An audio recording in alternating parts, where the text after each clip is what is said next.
What's good, YouTube? It's your boy YPD Walls. I'm back with some more NBA 2K18 Heat, and this is the information that I got from a Facebook page, the 2K Facebook page, on all the patch 3 notes for the game.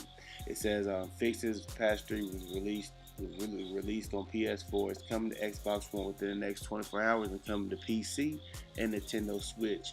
In the patch, they fixed the case where framework would drop for the remainder of the game following a call timeout. I don't even know what any of that means. I don't know. I don't know if that even applies to me. It probably does in some way, but I don't know. Our users are able to view the individual attributes and their values when upgrading their players in my career. Now, since we're upgrading, we can see the numbers now, or is this just after we upgrade we can see the numbers? Because if this is we can see the numbers before we upgrade or as we upgrade, y'all should have then had that in the game 2K. I don't know what y'all was thinking to try to not have it in the game, almost like y'all was trying to rob people of their own money. Great indicators have been added underneath the feet of your teammates in the playground. Basically, you can see, you can be able to tell your teammates from the opponents, which is very confused. Well, not for me, but for some people who ran with random, was confusion because they didn't know. Now we got global settings or options will no longer reset to default after entering my team. I don't know too much about my team, so I don't know what that means. Users will no longer lose facial hair.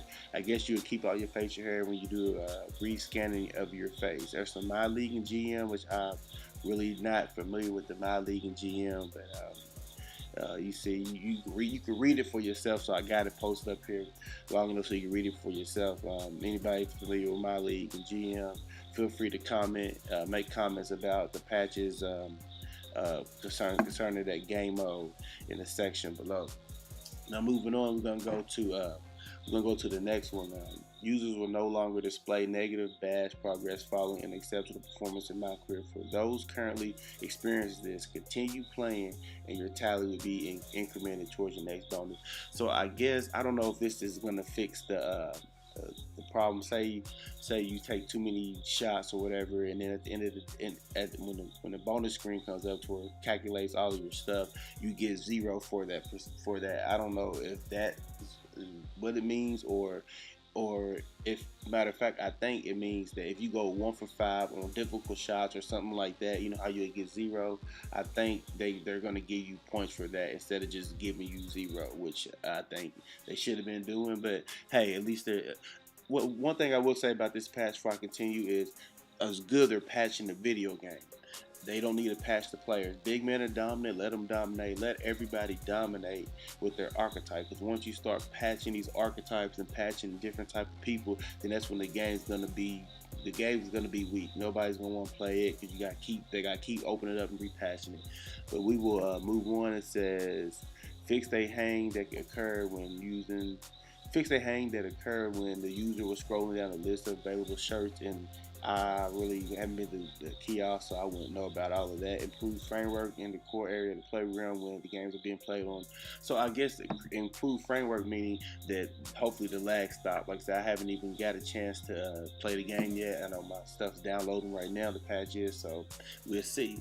And address the hang that occurred when bringing up the squad menu. Yes, that was super annoying when you bring the squad menu up. Half the time when you send an invite, person can't accept it and all of that stuff. But fix the soft hang in live practice. I don't really know about too much of that. Fix the issue in the camera. I don't know too much about none of that. What I'm gonna go ahead and scroll to the very bottom and just go through these. Fix the issue where the camera will always point to the middle of the court if the user has the auto flip option.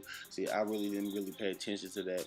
And improve framework since audio syncing during tunnels / locker room scenes in my career. Now, what did they improve it as far as? Did y'all improve it as far as you can now hear it, or um, or did y'all improve it as far as the lagginess of it? But like I said, I mean, overall, these patches are great for the game, but I feel like they need to make more patches. Honestly, I feel like 2K just needs to release a complete game for once. There's no reason why you should release a game within 2 weeks of the game being released, you have three patches to it. I got to get it together eventually. People are investing too much money into these games. People are investing their life. There's people who's quitting their jobs, dropping out of school just to play this video game. The least they can do, man, is make sure the game is complete. Make sure that whenever the game comes out, that the only updates they need to make is updates 4 or 5 months down the line, just to maybe update the framework or something. You know what I'm saying? Something to where it doesn't affect gameplay, because everything they listed in this patch, even though I went through it pretty quickly and stuff, it's all about it affect gameplay, which, you know what I'm saying, it's terrible. But here's the patch 3 notes. You can see the link. You can see the description in the URL link up. Well, you can see the description URL field up there with a link to it. But I will post a link down in the comment section for everybody. And hope you enjoyed this video, and I have more content for you soon.